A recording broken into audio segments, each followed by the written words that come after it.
পরিত্যক্ত জমিতে সবজি চাষ করে সফল কৃষক হিসেবে পরিচিতি পেয়েছেন মেহেরপুরের এক পুলিশ কর্মকর্তা।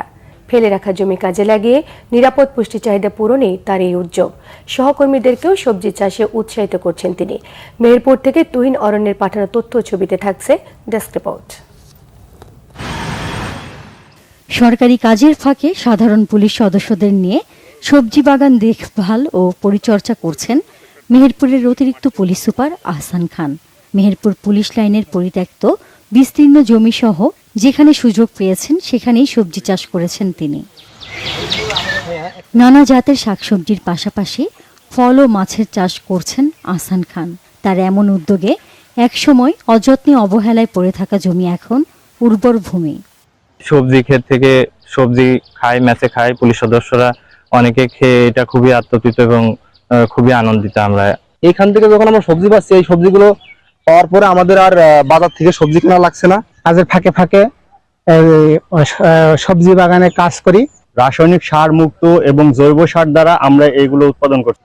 1 ইঞ্চি জমিও অনাবাদি থাকবে না। প্রধানমন্ত্রীর এমন নির্দেশনায় অনুপ্রাণিত হয়ে এই কাজ করছেন বলে এ পুলিশ কর্মকর্তা জানিয়েছেন।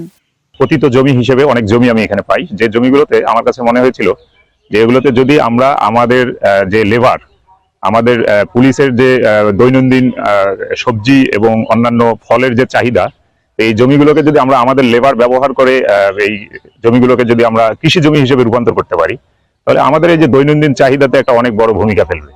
এই কাজে তাকে সহযোগিতা দিচ্ছে কৃষি বিভাগ।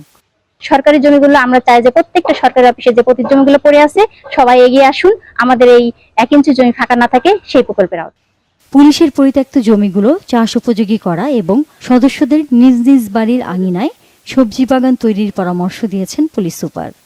বড় বিষয় যে আমরা এটা সফলতা দেখছি এবং এটি যাতে আরো ছড়িয়ে যেতে পারে। পুলিশের যে সমস্ত জায়গায় পতিত জায়গায় পড়ে রয়েছে সেখানে আমরা চাষাবাদের যোগ্য করে তুলব, যাতে আমরা অন্যের জন্য এটি অনুকরণীয়।